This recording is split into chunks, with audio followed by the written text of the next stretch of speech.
A palavra de Deus para o livro de Abacuque, Abacuque capítulo 3. Domingo passado eu preguei uma mensagem que está no site da nossa igreja em Ribeirão Preto. Siga ao dinheiro. Se você quer descobrir a razão da maioria dos problemas que nós como sociedade estamos enfrentando nesses últimos tempos, siga ao dinheiro.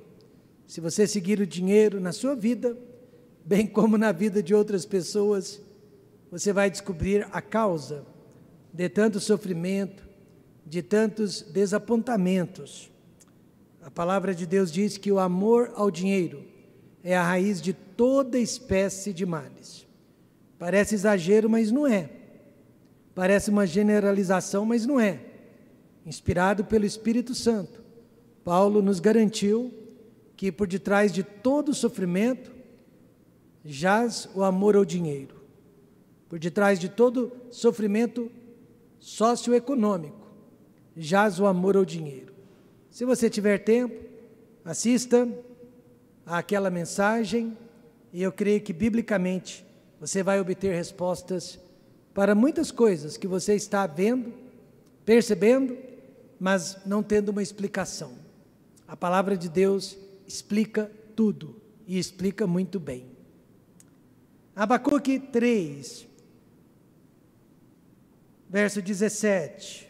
Porque ainda que a figueira não floresça, nem haja fruto na vide, ainda que decepcione o produto da oliveira, e os campos não produzam mantimento, ainda que as ovelhas da malhada sejam arrebatadas e nos currais não haja gado. Abacuque, se utilizando de uma situação hipotética, mas muito pertinente aos seus dias, à sua cultura, ele disse que a situação poderia ser a pior possível. A situação poderia ser aquela que eles menos desejariam, o maior pesadelo de todos. Todavia, eu me alegrarei no Senhor, exultarei no Deus da minha salvação. Ele havia feito um compromisso consigo mesmo, que por pior que fosse a sua situação, seus problemas, ele nunca deixaria de se alegrar em Deus, de crer em Deus e de se aproximar de Deus. Por quê? O Senhor Deus é a minha força, fará os meus pés como os das servas, me fará andar sobre as minhas alturas. E nós descobrimos que foi um cântico, foi uma música que ele cantou, uma oração cantada que ele fez a Deus naquele dia.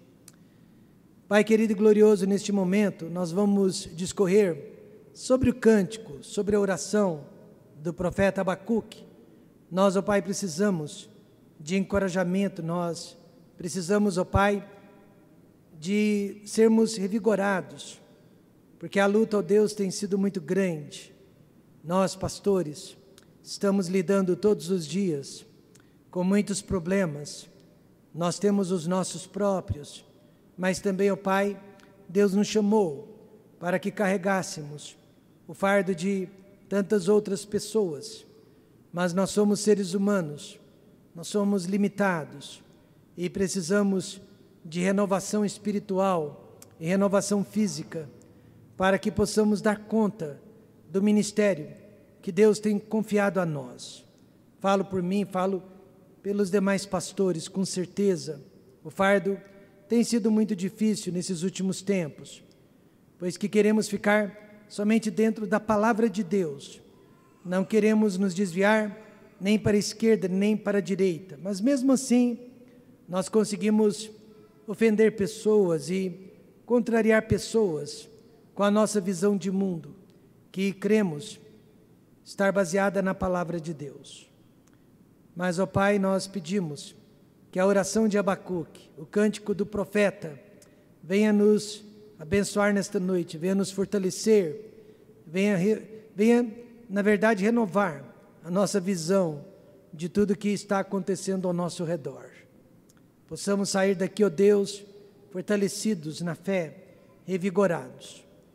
É por isso, ó Pai, que estamos trazendo esta mensagem e pedimos a sua ajuda, no nome de Jesus. Amém. Nos 2 primeiros capítulos, o profeta Abacuque resolveu fazer algumas perguntas, indagar a Deus, e Deus lhe fez questão de responder. Que bênção! Ele fez as perguntas da maneira certa e Deus respondeu. Foi um tempo de aprendizado para Abacuque, foi um tempo de instrução. Ele queria ouvir de Deus. Depois de conhecer melhor a Deus, a sua vontade, depois de conhecer melhor os métodos de Deus, Abacuque finaliza o seu livro curtinho, através de uma grande oração, que na verdade foi um grande cântico. Inclusive hoje à noite nós vamos terminar também esta mensagem através de um grande cântico. Os irmãos lá da sonoplastia já sabem, nós vamos terminar com um grande cântico. Peço até que a dona Raquel fique preparada para isso. Ele orou, ele cantou por reavivamento espiritual. Diante de todas as calamidades, tristezas, dificuldades, ao invés de orar, ó Deus, me livre desses problemas, nos livre dessas calamidades, ele orou, Senhor, manda o Espírito Santo sobre nós, manda reavivamento sobre nós. Ele sempre ouviu falar de uma época que a sua nação Israel andava bem próxima a Deus. Devia ser a época do rei Davi, né? Devia ser a época do rei Salomão, época de reavivamentos espirituais, paz, alegria, harmonia dentro da casa de Deus. E ele queria viver aqueles momentos novamente na terra de Israel. Abacuque compreendeu, no entanto, que reavivamento espiritual é uma obra do Espírito Santo de Deus, que jamais pode ser produzida pela vontade de homem algum. Não adianta nenhum tipo de método, não adianta nenhum tipo de reza brava. Avivamento espiritual é algo produzido somente através do Espírito Santo de Deus. Mas cabe ao povo de Deus desejar, cabe ao povo de Deus buscar, abrir o coração e permitir que Deus derrame esse avivamento espiritual. Mas por que você e eu não assistimos, não vemos, não participamos de avivamentos espirituais? A razão é muito simples, porque nós não queremos pagar o preço de um avivamento espiritual, e o primeiro preço que nós pagamos é a nossa própria transformação, é uma mudança radical a partir da nossa própria vida, nossa personalidade, nossa índole, nosso processo cognitivo. Nós passamos a enxergar o mundo com outros olhos, nós passamos a enxergar as razões de Deus de outra forma, nós passamos a ser moldados pelas Escrituras Sagradas literalmente, nós passamos a enxergar o mundo com os olhos de Deus, e com isso nós vamos ser diferentes de outras pessoas, da maioria das pessoas, e nós não queremos ser diferentes da maioria das pessoas.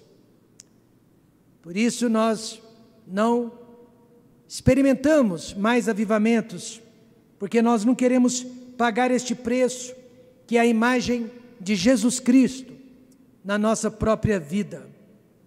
Mas Abacuque orou: aviva, ó Senhor, a tua obra no meio dos anos. Mas geralmente nós oramos: aviva, ó Senhor, as minhas obras, os meus feitos, os meus planos no meio dos anos, porque nós somos egoístas, e o nosso egoísmo é um dos maiores, se não o maior, dos impedimentos, para que Deus possa causar um grande impacto sobre as nossas vidas. Nós sempre culpamos a nossa igreja, os nossos pastores, pelo nosso esfriamento espiritual, pela nossa falta de apetite espiritual. Nós sempre culpamos a nossa igreja, outras pessoas, pelo nosso mundanismo, pelas inimizades. Mas Abacuque descobriu que reavivamento espiritual é algo pessoal, é individual, e que eu e você não podemos esperar de outras pessoas, não podemos depender de outras pessoas para que Deus cause este impacto na nossa própria vida, no nosso próprio coração. Há maridos que estão esperando que a esposa tenha iniciativa, e há esposas esperando que o marido tenha iniciativa, há pais esperando que os filhos tenham iniciativa, e filhos esperando a iniciativa dos pais. Isso nunca vai acontecer, porque reavivamento espiritual é algo individual. E o profeta queria ver algo grande, que realmente durasse por mais de uma geração, por muitos anos. Ele queria que esta obra ficasse conhecida através dos anos. Eu já experimentei um desses reavivamentos espirituais. Foi no ano de 1984. E foi tão real, foi tão maravilhoso, que nós jamais vamos nos esquecer daquele tempo. Este reavivamento aconteceu durante 4 dias de acampamento. Acampamento da família, na cidade de Brodowski, no interior de São Paulo. O preletor, o pregador, o profeta, não poderia ter sido outro, senão ele, Jaime William Rose.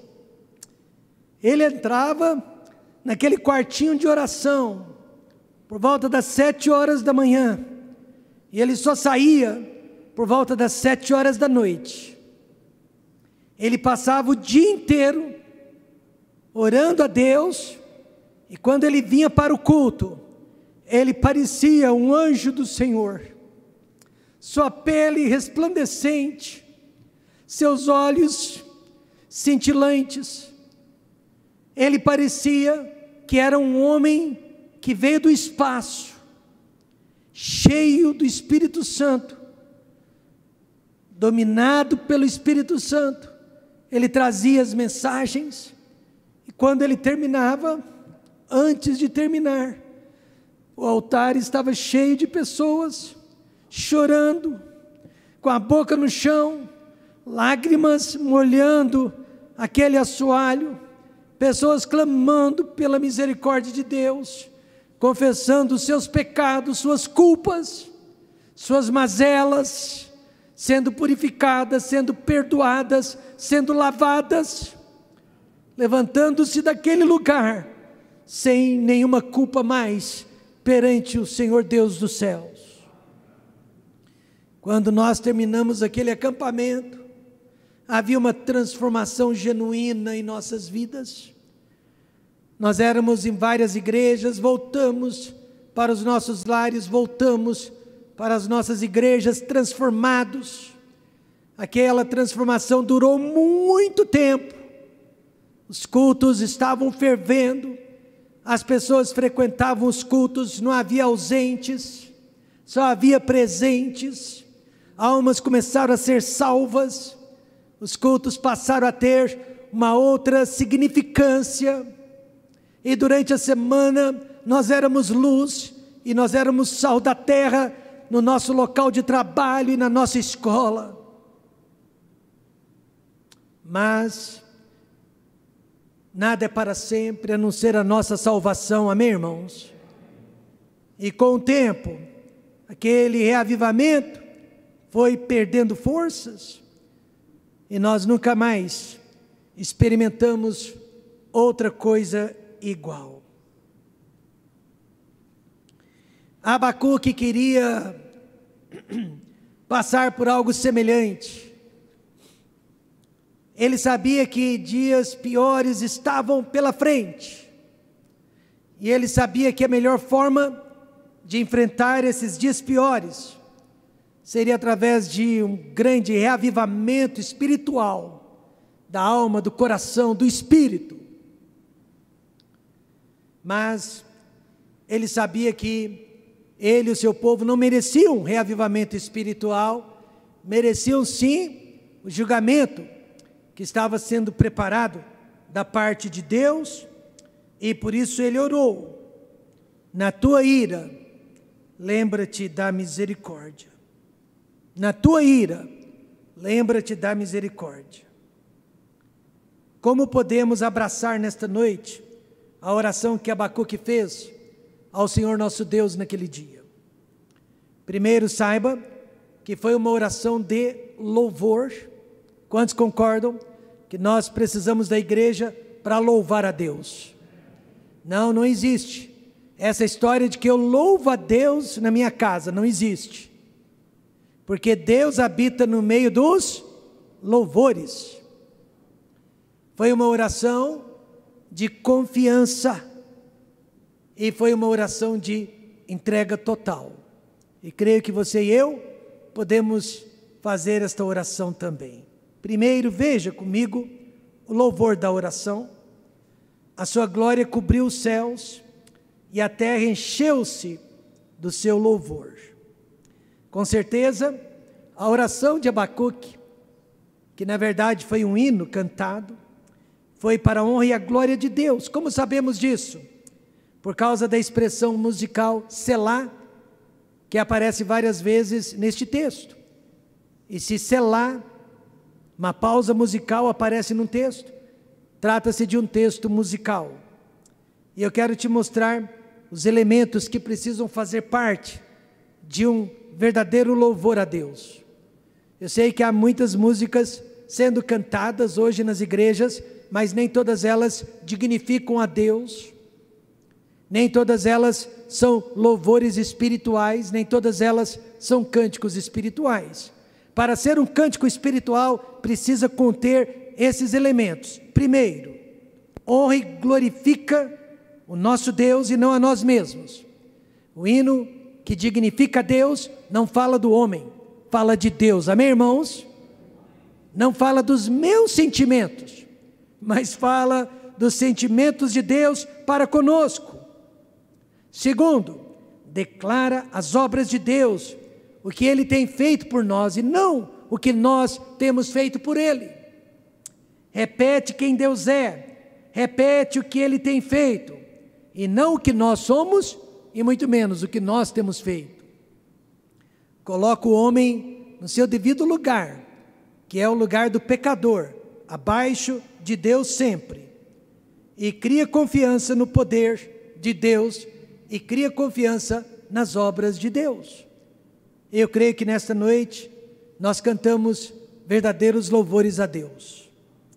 Uma jovem senhora que conheci assim que cheguei aqui a Goiânia, ela tinha acabado de fazer parte da primeira turma de musicoterapia da Faculdade Federal de Goiás. Ela foi uma das primeiras formandos. E ela me disse que através da música era possível tratar e até curar muitas doenças de origem emocional e as doenças psicossomáticas. Em outras palavras, quem canta realmente os seus males, espanta. E realmente, irmãos, a música ela é muito poderosa para nos abençoar ou para nos amaldiçoar. Dependendo da música, ela pode nos curar ou ela pode nos enlouquecer, né? Dependendo da música, ela pode nos afetar de forma positiva e de forma negativa. Mas o que a gente aprende é que música e oração sempre andaram de mãos dadas. Tiago disse que se você está muito triste, ore a Deus. Mas se você está muito alegre, cante para Deus. Só que na verdade nós devemos sempre fazer os dois, cantar e orar, orar e cantar. Várias e várias vezes eu estou orando e eu gosto de cantar durante as minhas orações.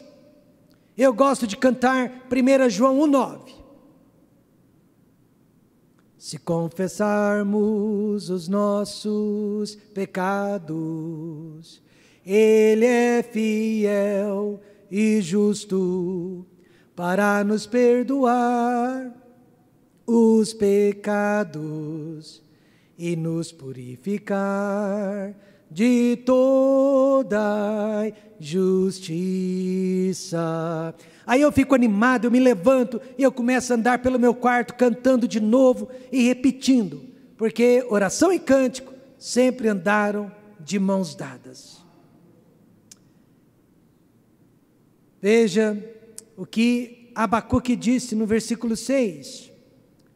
Parou e mediu a terra, olhou e separou as nações, e os montes perpétuos foram esmiuçados, os outeiros eternos se abateram, porque os caminhos eternos lhe pertencem. Eu e você estamos lendo, mas naquele dia ele cantou essas palavras aos ouvidos de Deus. O motivo do louvor não se encontrava nos acontecimentos do presente, pois eram calamitosos. Não havia razão para cantar pelo que ele estava vivendo, mas sim sobre o que Deus havia feito por eles no passado, remoto e não muito remoto, mais recente. Eu sempre digo que nós não conseguimos enxergar Deus no presente, e às vezes nem no futuro, mas sempre vamos enxergar Deus no passado, mesmo que seja 5 minutos atrás. Nós podemos olhar para trás e ver que Deus estava conosco, podemos olhar para trás e ver que Deus nos livrou, e ver que Deus esteve conosco. À meia-noite, depois que eles foram açoitados, chicoteados, Paulo e Silas cantavam hinos de louvores de dentro de uma prisão. Eles nem sequer sabiam o que iria acontecer daqui a 10 minutos, ou no dia seguinte, mas mesmo assim, eles estavam cantando, porque eles sabiam o que já tinha acontecido, que Jesus Cristo em pessoa havia aparecido para Saulo de Tarso, a caminho para Damasco, e Paulo se converteu.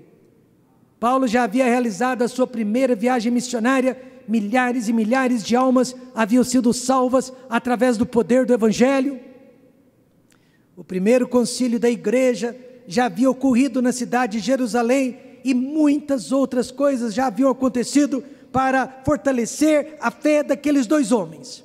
Eles não estavam cantando pelo que estava acontecendo na prisão, sendo açoitados, eles não estavam cantando porque na manhã seguinte seriam executados, mas eles estavam cantando porque Deus já havia provado ser Deus no passado.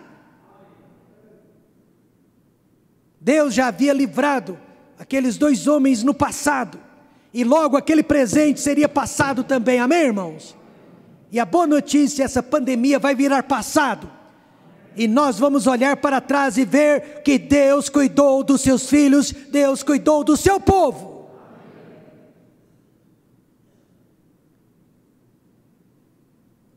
Ele cantou esta canção porque ele percebeu que Deus estava sempre presente na vida do seu povo. O profeta explicou aqui a razão que Deus agiu no passado e que Deus estaria agindo no presente e que Deus iria agir no futuro para proteger os que realmente são os seus. Veja o verso 13. Tu saíste para a salvação do teu povo, para a salvação do teu ungido. Quem é o ungido de Deus, senão o seu Filho, Jesus Cristo? Tu feriste a cabeça da casa do ímpio, descobrindo o alicerce até o pescoço. Selá, pausa musical, pense no que você acabou de cantar. Jesus Cristo ungido. Isso quer dizer nesta noite que quem realmente possui Jesus Cristo como seu único e suficiente Salvador, pode contar com a proteção de Deus. Quem realmente pertence a Jesus Cristo pode invocar a proteção de Deus. Abacuque orou e louvou, e creio que nesta noite nós podemos orar e louvar. Eu gosto, de cantar enquanto estou orando, e gosto de orar enquanto estou cantando. Por quê? Porque o diabo foge. Ele foge quando o Filho de Deus está orando, amém? Ele foge quando o Filho de Deus está cantando. Hinos de louvores a Deus. Hinos emanados de dentro do nosso coração. Você se lembra? O rei Saul, ele era atormentado por um demônio. Ele era atormentado por um espírito maligno. Mas quando Davi tocava sua harpa, inspirado pelo Espírito Santo de Deus, aquele espírito não suportava a música celestial e ele saía do corpo do rei Saul e deixava de atormentá-lo. Nesta noite há muitas pessoas que precisam da igreja, amém, irmãos? Elas precisam entrar na igreja, elas precisam ouvir hinos de louvores a Deus, elas precisam deste lugar para que Deus possa expulsar da vida delas todo o mal. E Ele expulsa. Se nós desejamos um grande reavivamento espiritual, precisamos prestar atenção, não só na nossa oração, mas também no nosso louvor. Louve a Deus o tempo todo e louve a Deus por tudo. Veja agora em segundo lugar, a confiança da oração. Ouvindo-o eu, o meu ventre se comoveu. Gostoso, né? Quando você sente prazer no seu ventre, por causa de algo maravilhoso que esteja acontecendo naquele momento. A sua voz, tremer os meus lábios. Entrou a podridão nos meus ossos e estremeci dentro de mim. Quando?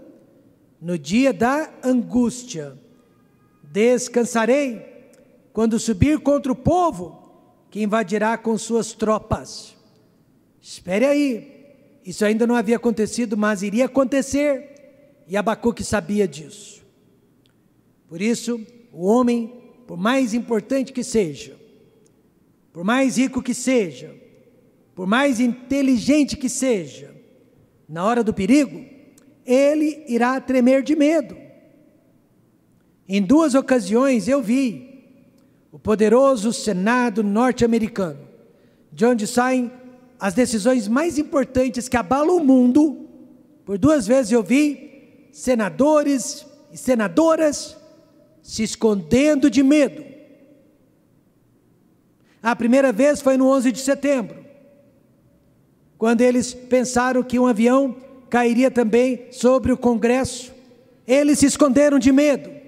E a segunda vez foi mais recentemente, agora em janeiro, quando vários eleitores frustrados, decepcionados, invadiram a capital de Washington, invadiram o Senado.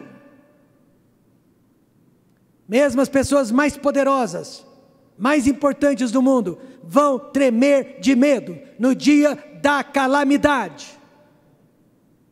Mas a diferença entre o salvo e o perdido é que o salvo pode dizer a plenos pulmões: ainda que eu andasse pelo vale da sombra da morte, não temerei mal algum, porque tu estás comigo, e a tua vara e o teu cajado me consolam.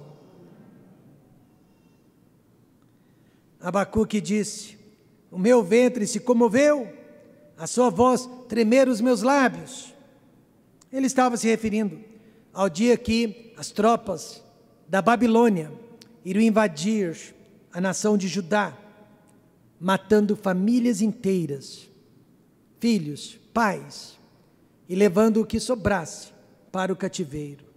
Mas tudo isso aconteceu, sim, com a devida permissão de Deus, pois o povo, ao invés de reavivamento, optou pelo julgamento. Se Abacuque vivesse nos dias de hoje, tenho certeza, ele não ficaria discutindo conosco, com outros, se o nosso sofrimento veio da China, de um laboratório chinês, se o nosso sofrimento veio da Europa ou dos Estados Unidos da América.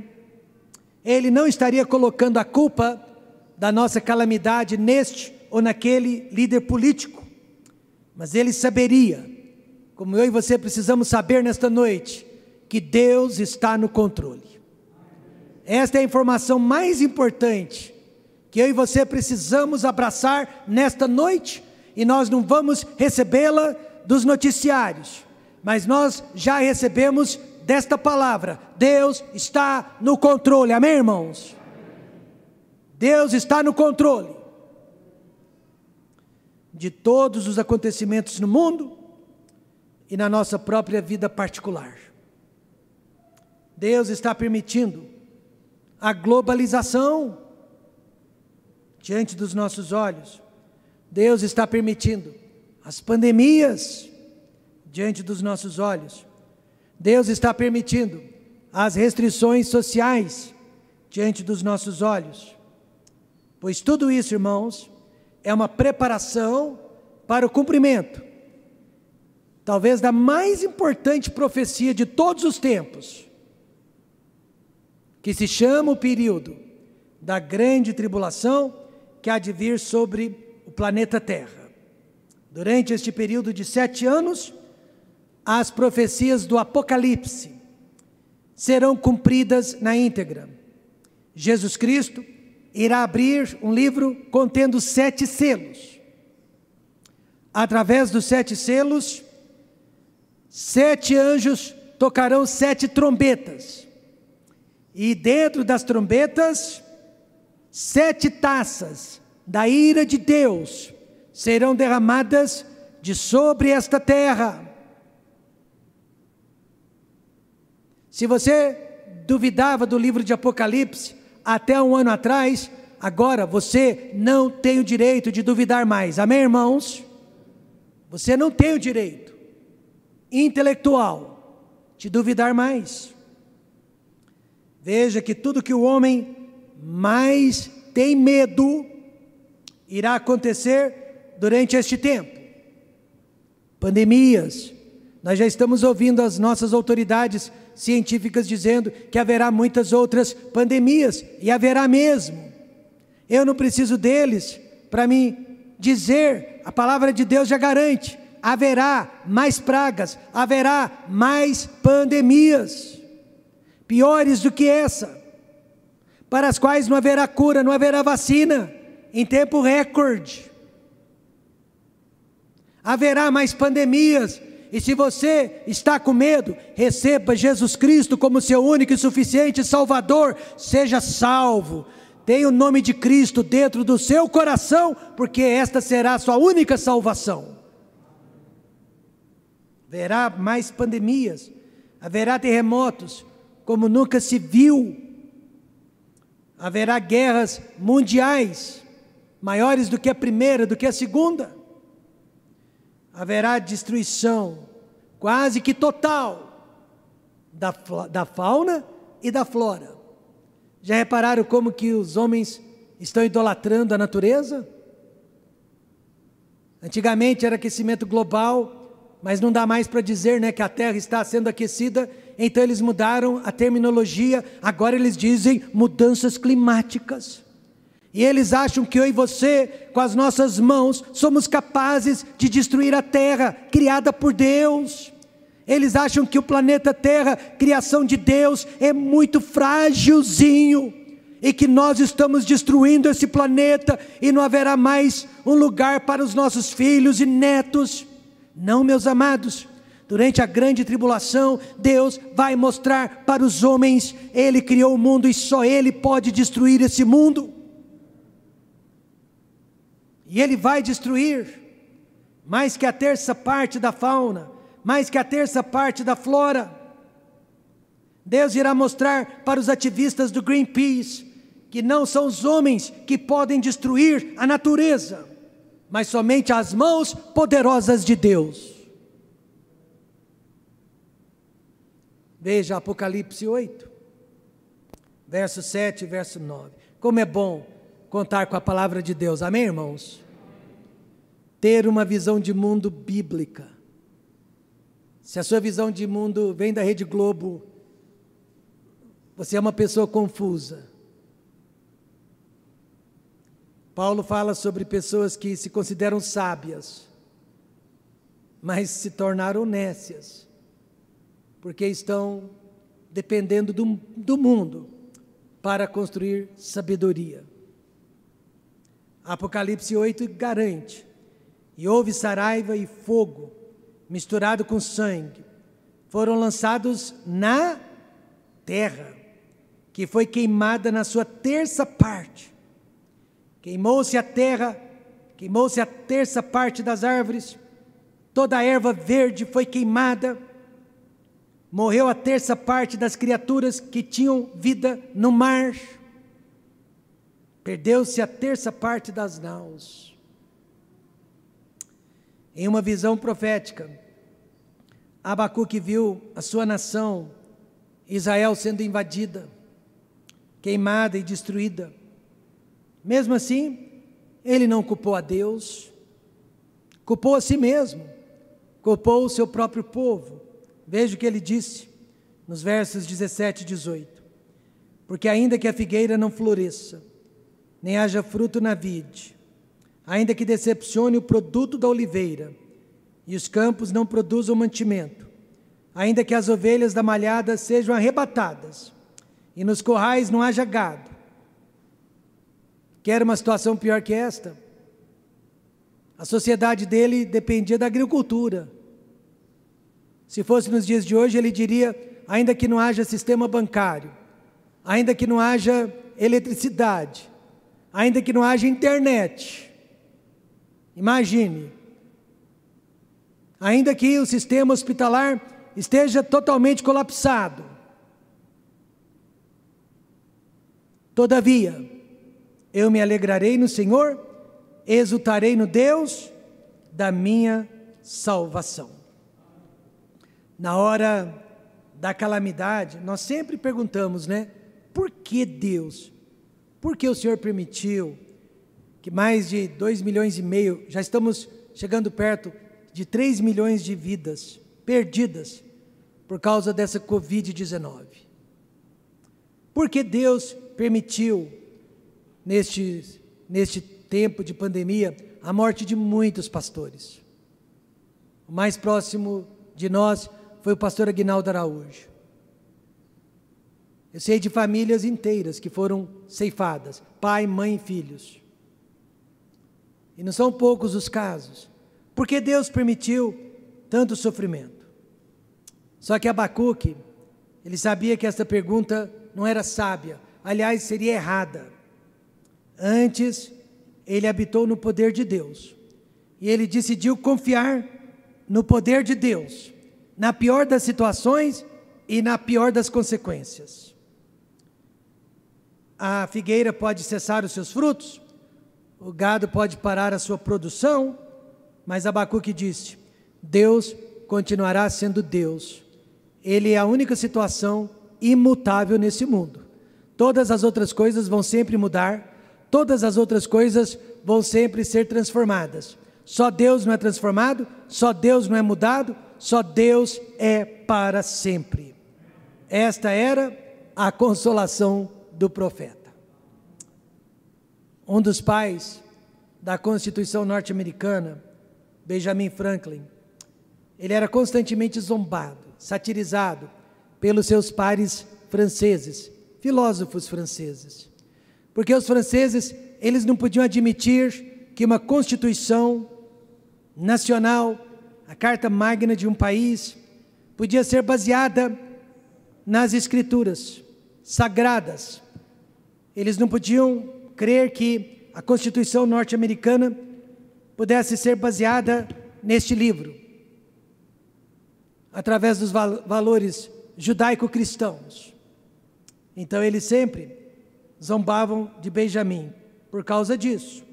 Certo dia, numa das suas reuniões, Benjamin citou esta passagem de Abacuque 3, versos 17 e 18, mas não disse para os seus colegas do que se tratava, de onde ele tirou aquele poema. Ele apenas recitou o poema para os seus amigos, e todos eles ficaram admirados da beleza, do conteúdo, das palavras artísticas desta oração. Aí perguntaram: de onde você tirou isso? E ele respondeu: da Bíblia, da palavra de Deus. E naquela hora, toda a admiração foi-se embora. E eles zombaram mais uma vez de Benjamim. Assim como no tempo de Abacuque, no nosso tempo também, muitas calamidades, eu creio, poderiam ser evitadas. Poderiam durar menos tempo, se os seres humanos se arrependessem dos seus pecados, mas não se arrependem. Na verdade, eles ficam mais orgulhosos ainda, mais donos da verdade ainda. Você diria que depois de uma calamidade, como a da pandemia, da Covid-19, que a nação estaria mais unida, que os líderes políticos deixariam de lado as suas diferenças e estariam trabalhando juntos para solucionar este problema gravíssimo. Mas nada disso aconteceu. O Brasil não é o único país dividido na sua política, nas suas ideologias. Os Estados Unidos está dividido. Todas as nações da terra estão divididas. As pessoas não se uniram antes, elas se dividiram ainda mais durante esta pandemia. Não houve arrependimento, não houve transformação de vida, não houve humildade por parte das nossas lideranças. As pessoas estão saindo desta pandemia mais teimosas do que quando entraram. Apocalipse 16:9 diz: e os homens foram abrasados com grandes calores e blasfemaram o nome de Deus, que tem poder sobre estas pragas, e não se arrependeram para lhe darem glória. Irmãos, eu pergunto para vocês, o mundo está melhorando ou piorando moralmente nesses últimos tempos? E a igreja, ela está melhorando ou piorando espiritualmente durante esses dias? A sua resposta, então, explica porque nós ainda estamos, depois de mais de um ano, no meio de uma pandemia. Como podemos abraçar a oração que Abacuque fez ao Senhor nosso Deus? Foi uma oração de louvor, vamos louvar. Foi uma oração de confiança total, vamos confiar. E por último, a entrega da oração. Foi uma entrega total. O Senhor Deus é a minha força, fará os meus pés como os das servas, me fará andar sobre as minhas alturas. Se a força de Abacuque se encontrasse na figueira, ele estaria perdido. Se a força dele se encontrasse no gado, ele estaria perdido. Mas ele havia decidido que ele não iria depender de circunstâncias, nem de resultados, mas que ele iria depender sempre do Senhor seu Deus. Abacuque 3 nos ensina que a nossa força vem daquilo ou daquele que nós louvamos. Quem louva os bens materiais, depende dos bens materiais para ser forte. Quem louva os homens, depende dos homens para ser forte. Mas quem louva a Deus, depende de Deus para ser forte. Fala-se tanto, em liberdade, fala-se tanto em democracia, mas para ser uma pessoa realmente livre, o ser humano precisa se livrar do medo. É impossível ser uma pessoa livre e escravizada pelo medo ao mesmo tempo. Mas se libertar do medo só é possível quando nos entregamos totalmente à vontade de Deus, sem reservas. Por isso o profeta, ele se comparou, ao cervo, aquele animalzinho ligeiro, que fica pulando de monte em monte. Ele pula como se não houvesse predadores ao lado, como que se não houvesse perigo ao seu redor. A história da igreja fala de muitos homens e mulheres que não temeram a morte, mesmo quando foram ameaçados por ela. Antipas, ele era da igreja de Pérgamo, chegou a ser preso e em seguida solto, mas proibido pelas autoridades de Pérgamo a pregar sobre o evangelho. Pérgamo abrigava naqueles dias um templo dedicado a Zeus, Zeus considerado o maior deus do Olímpio. Antipas, ele não conseguia ver aquela idolatria e ficar calado. Ele continuou pregando contra a idolatria, foi preso mais uma vez, e desta vez ele foi lançado vivo dentro de um boi vermelho de chamas. A tradição diz que o seu corpo, apesar do fogo, ficou intacto, ainda que ele tenha morrido. E Jesus fez menção sobre Antipas, quando escreveu para a igreja de Pérgamo. Veja Apocalipse 2,13. Conheço as tuas obras e onde habitas, que é onde está o trono de Satanás, provavelmente o templo dedicado a Zeus, que Jesus chamou de trono de Satanás. E retens o meu nome, e não negaste a minha fé, ainda nos dias de Antipas, minha fiel testemunha, o qual foi morto entre vós, onde Satanás habita. Jesus, ele se admirou que mesmo depois do martírio de Antipas, a forma como ele serviu de exemplo, mesmo assim, aquela igreja não negou o Senhor Jesus Cristo e ela reteve a sua fé. A nossa situação não é muito diferente da do nosso irmão Antipas. Eu acredito piamente que o trono de Satanás está espalhado nesta noite por vários lugares. O trono de Satanás está em Brasília, está em Washington, está em Moscou, está em Paris, está em Pequim, infelizmente às vezes até dentro da nossa própria casa. Mas mesmo assim, nós não precisamos negar a fé e podemos reter o nome do Senhor Jesus Cristo. Quantos acreditam que este ministério tem mantido, retido o nome de Jesus Cristo? Não tem sido fácil. O segredo é nos entregarmos completamente à vontade de Deus para as nossas vidas. 1 Pedro fala, o qual quando injuriavam, não injuriava, quando padecia, não ameaçava, mas entregava-se àquele que julga justamente. Hoje à noite nós temos o milagre da Valéria aqui conosco. Milagre. Nós temos o milagre da irmã Elília.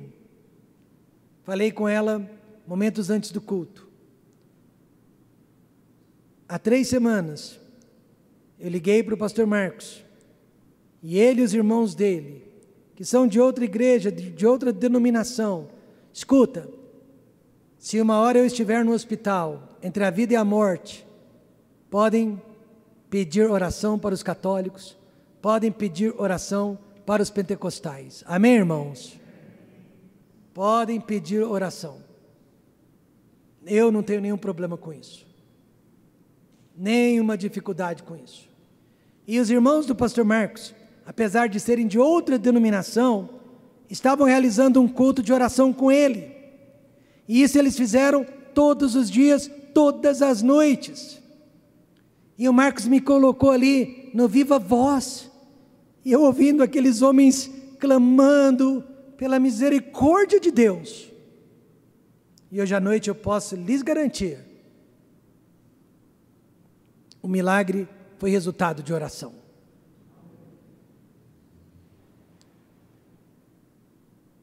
Terminando, como podemos abraçar a oração que Abacuque fez ao Senhor nosso Deus? Foi uma oração de louvor? Foi uma oração de confiança? Foi uma oração de entrega?